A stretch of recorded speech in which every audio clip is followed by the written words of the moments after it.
அன்பு சார்ந்த நேயர்களே, காலை வணக்கம்.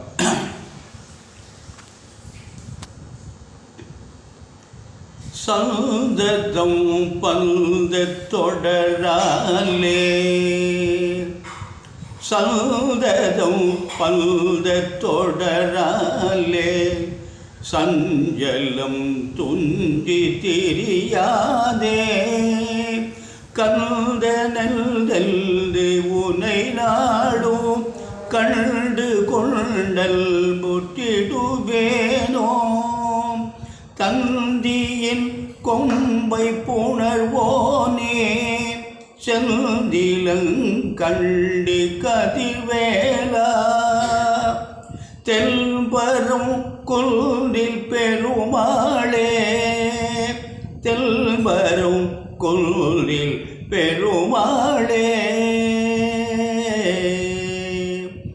பக்தியால் யான் உன்னை பலகாலும், பக்தியால் யான் உன்னை பலகாலும், பற்றியே மாதிரு புகழ் பாடி, உத்தமதான சற்குணனேயா, உத்தமதான சற்குணனேயா, ஒப்பிலா மாமணி கிரிவாசா, வித்தகா ஞான சத்தினி பாதா, வெற்றி வேலாயுத பெருமாளே, வெற்றி வேலாயுத பெருமாளே. அன்பு சார்ந்த நேயர்களே, காலை வணக்கம். கார்த்திகை மாதம் 9ஆம் நாள் ஞாயிற்றுக்கிழமை, நவமி தேதி, பூர நட்சத்திரம், சித்த யோகம். ராகு காலம் ஞாயிற்றுக்கிழமை அன்றைக்கி எப்போவுமே 4 to 6, யமகண்டம் 12-1, குளிகர் 3 முதல் 4:30, சூலம் மேற்கு, பரிகாரம் வெள்ளம். அன்பு சார்ந்த நேயர்களே, இன்று ஞாயிற்றுக்கிழமை அன்றைக்கி ராசி பலன்கள்லாம் எப்படி இருக்கிறது என்று பார்ப்போம். மேஷராசி என்பவர்களுக்கு இந்த குரு பகவான் 2ஆம் இடத்தில் இருக்கார். 4ஆம் அதிபதி சந்திரன் 5ல் இருக்கார். சந்திரன் 5ல் இருப்பது நல்லது. ஆனால் ராசிநாதன் செவ்வாய் பலமாக இல்லை, அவர் பலமாக இல்லாமல் போனது நல்லது, நீசம் அடைஞ்சிருக்கார். அதனால் இந்த மேஷராசி என்பவர்களுக்கு நல்ல நாள். சனி பகவான் 11ஆம் இடத்தில் இருக்கார், அதுவும் சிறப்பு. அதனால் மேஷராசி என்பவர்களுக்கு நல்ல நாள், நல்லது நடக்கும், நல்ல காரியங்கள்லாம் நடைபெறும். குடும்பஸ்தானத்தில் இருக்கார் 2ஆம் இடத்துல, வாக்கு, தனம், குடும்பம், இந்த இடத்துல குரு இருப்பது பெரிய சிறப்பு. அடுத்தபடியாக ரிஷபராசி என்பவர்களே, உங்களுக்கு ஜென்மத்தில் குரு இருக்கார். ஜென்ம குரு நல்லது செய்ய மாட்டார், பிரச்சனைகளை உண்டு பண்ணுவார், இடமாற்றங்களை கொடுப்பார். கவனமாக நடந்து கொள்வது மிகவும் நலம். உங்களுக்கு ரிஷபராசி என்பவர்களுக்கு மிகப்பெரிய கிரகமான 2 கிரகம் உங்களுக்கு பலமாக இருக்கிறது. உங்களுக்கு யோகத்தை செய்யக்கூடிய கர்மாதிபதி யோகம் பெற்ற சனி பகவான் அவர் எங்கே இருக்காருன்னா 10ஆம் இடத்தில் இருக்கார். 9ஆம் அதிபதி 10ஆம் இடத்தில் இருப்பது தொழில் பிரமாதமாக இருக்கும். ரிஷபராசிக்கு தொழில் நன்றாக இருக்கும். ராகு பகவான் 11ஆம் இடத்தில் இருக்கார், லாபஸ்தானத்தில் இருக்கார்.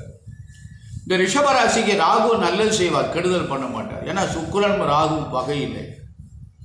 ஏன்னா சுக்கிரன் அசுர குரு, ஏன்னா இவர்களெல்லாம் அசுரர்கள், அதனால் பகை இல்லை. அதனால் இந்த சனி பகவானோ ராகு பகவானோ நல்ல இடத்தில் இருப்பது ரிஷபராசிக்கு நல்ல யோகத்தை தரும். ஜென்ம குருவாக இருந்தாலும் நல்லது நடக்கும், கவனமாக நடந்து கொள்ளுங்கள், நன்மை என்று சொல்வது. அன்பான மிதுனராசி அன்பர்களே, உங்களுக்கு குரு பகவான் 12ஆம் இடத்தில் இருக்கார். குரு 12ல் இருந்தால் தேவையில்லாத செலவுகளை ஏற்படுத்துவார். கவனமாக நடந்து கொள்ளுங்கள், தேவையற்ற செலவுகள்லாம் நடக்கும்.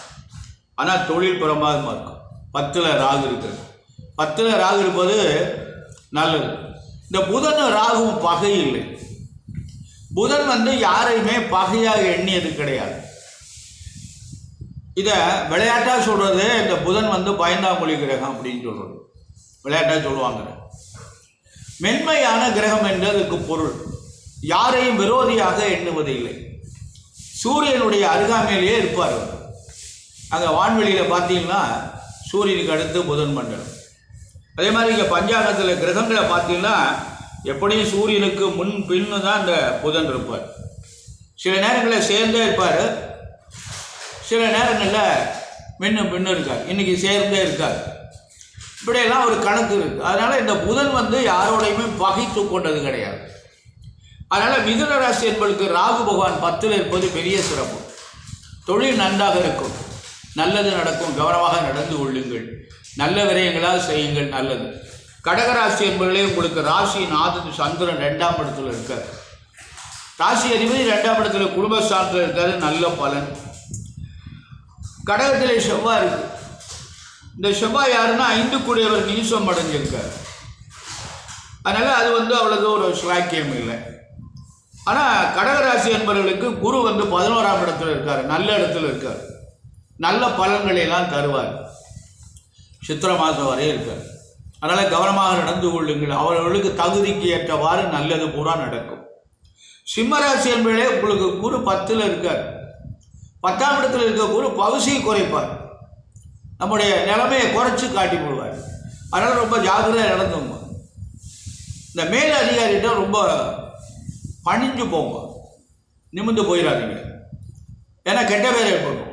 ஜாக்கிரதையாக நடந்து கொள்ளுங்கள். வெளியில் எங்கேயாவது போனீங்கன்னா, ஆஃபீஸில் இருக்கீங்க, டேபிளில் எல்லாத்தையும் எடுத்து வச்சுருக்கீங்க, வெளியில் டீ குடிக்கலான்னு போகிறீங்க அப்படின்னா இடத்தையும் உள்ள டேபிளில் எல்லாம் பூராத்தையும் எடுத்து ட்ராவலில் வச்சுவிட்டு பூட்டி விட்டு போவோம். ஏன்னா பக்கத்தில் நான் இருந்தேன்னா எனக்கு தேவையான முக்கியமான பேப்பரை ஒன்று உருவிடுவேன். உருவிட்டேன்னா நீங்கள் தடுமாறணும், பார்த்து காணுமே அப்படின்னு நான் பழி வாங்கி போடுவேன். அதனால் இது யாரையுமே நம்ப முடியலை. அதனால் நம்ம கவனமாக நடந்து கொண்டோமேயானால் நிச்சயமாக இந்த சிரமத்திலிருந்து வெளிவரலாம். அடுத்தபடியாக கன்னிராசி என்பவர்களே, இன்று அருமையான நாள் உங்களுக்கு. கன்னிராசி என்பவர்களுக்கெல்லாம் நல்ல நாள், நல்லதே நடக்கும், நல்ல காரியங்கள்லாம் நடைபெறும். உங்களுக்கு சனி பகவான் 6ல் இருக்க, 6ஆம் இடத்தில் சனி ஆயிலையும் கூட்டி கொடுப்பார், நல்ல யோகத்தையும் பண்ணுவார். அதனால் குரு 9ஆம் இடத்துல இருக்கார், இது ஒரு பெரிய சிறப்பு.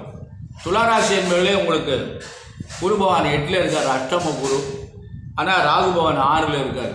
இந்த அஷ்டம குரு என்ன பண்ணுவார்னா, புதிதாக எதையும் செய்ய விட மாட்டார்.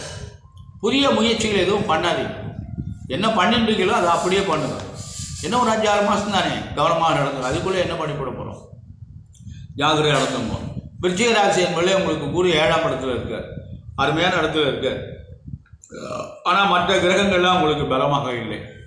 அதனால் பார்த்து ஜாகிரதையாக நடந்து கொள்ளுங்கள்.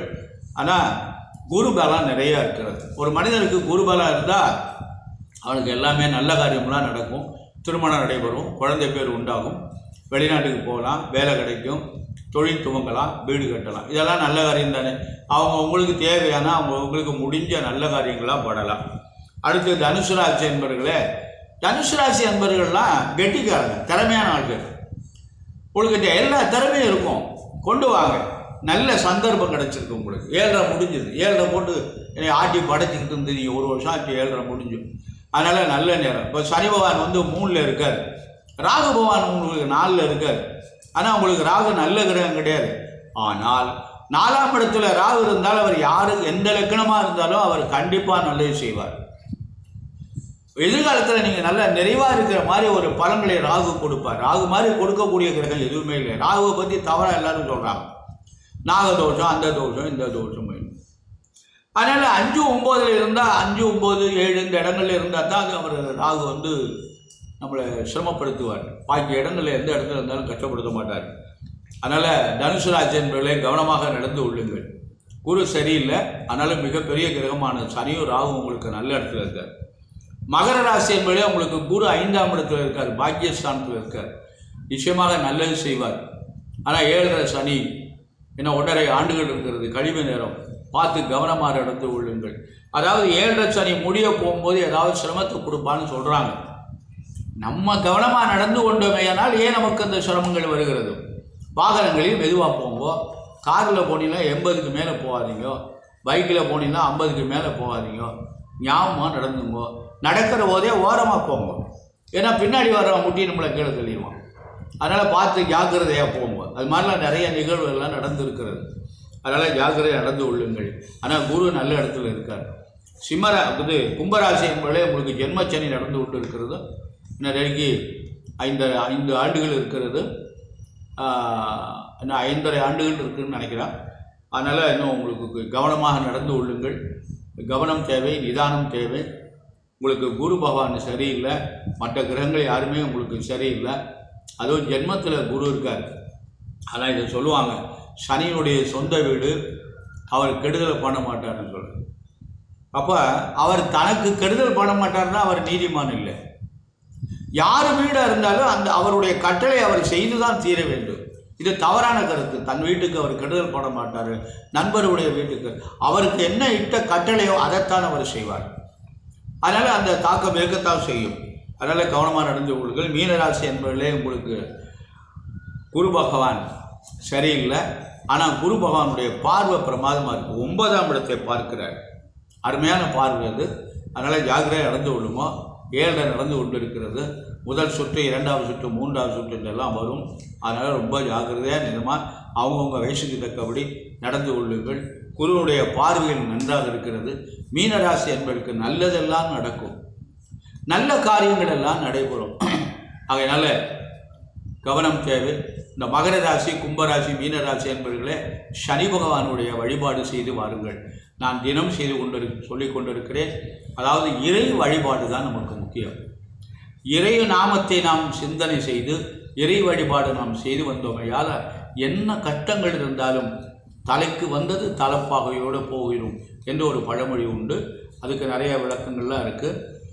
தலைக்கு வந்தது தலைப்பாகையோடு போயிடும் சொன்ன எப்படி அப்படின்னு சொல்கிறாங்க. அதெல்லாம் போயிடும். அதுக்கு இறைவனுடைய அனுகிரகம், நமக்கு கண்ணனுடைய அனுகிரகம் அர்ஜுனுக்கு இருந்ததுனால் நாகாபாசம் தலைக்கு வந்தது தலைப்பாகையோடு போயிடுச்சு. இப்படிலாம் ஒரு கருத்து உண்டு. அது மாதிரி நிறைய புராணங்கள், இதிகாசங்கள் எல்லாம் நமக்கு பெரியவங்க அது மகாபாரதம் நடந்ததை உண்மை இல்லையாங்கிறது நமக்கு தெரியாது. ஏன்னா நம்ம பார்க்கல. ராமாயணம் நடந்தது உண்மையா பொய்யாங்கிறது தெரியாது. ஆனால் அதிகாசங்கள், புராணங்கள் எல்லாம் நமக்கு அது உண்மை என்று தான் விளக்கி கொண்டு, ராமர் இருந்தது உண்மை, அவதார புருஷன், மகாபாரதம் நடந்தது உண்மை, அப்படியெல்லாம் நமக்கு இறைவன் மகாபாரதத்தில் நமக்கு தர்மர் என்ற ஒரு பாத்திரம் உண்டு. அந்த தர்மர் நீதிமான், நேர்மையோடு நடப்பார், தவறு செய்ய மாட்டார். இதெல்லாம் பெரிய கருத்து இல்லையா? நமக்கு எடுத்துக்காட்டு, நாம் வாழ்வதற்காக இப்படியெல்லாம் ஒரு கருத்துறோம். அதே மாதிரி ராமர் ஏகபத்தினி விருதன். தன் மனதாலும் கூட மற்ற பெண்ணை அவர் சகோதரியாக தான் நினைத்தார் தவிர வேறு எந்த பெண்ணையும் திரும்பி கூட பார்த்தது இல்லைன்னு ஒரு கருத்து. அதாவது எந்த மனிதனும் மனைவியை தவிர வேறு இன்னொரு பெண்களை எண்ணி ஆசைப்படக்கூடாது என்பதற்கு ஒரு விளக்கம். ஏகபத்தினி விரதம் தான் ஒரே மனைவி என்ற ஒரு கருத்தை சொல்லுவது. அதனால் அதெல்லாம் ஒரு பெரிய உயர்ந்த கருத்து. இப்படியெல்லாம் ஒரு பெரிய பாத்திரம் உண்டு. தந்தை சொல் மிக்க மந்திரம் இல்லை, தாய் சிறந்தது கோவிலும் இல்லை. அதாவது தாய் சொல்ல தட்டவில்லை, தாய் சொன்னோட காட்டு போயிட்டார். இது ஒரு பெரிய கருத்து. இதெல்லாம் நீ யோசிச்சு பாருங்க. இந்த புராணங்கள், இதிகாசங்கள் எல்லாம் நமக்கு எதுக்காக பெரியவர்கள் நமக்கு கொடுத்திருக்கிறார்கள் என்றால், நாம் மனிதனாக வாழ்வதற்கு, மனிதன் மிருகமாக வாழக்கூடாது, மனிதன் மனிதனாக வாழ வேண்டும்.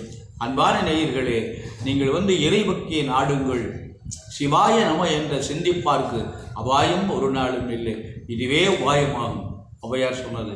ஔவையார் சொன்ன பழமொழிகள் எல்லாம் பொன்னேட்டில் பொறிக்க வேண்டிய மொழி. ஔவையார் இல்லை என்றால் நமக்கு திருக்குறள் கிடைத்திருக்காது. ஔவையார் தான் எல்லாத்திற்குமே ஒரு பெரிய காரணம்.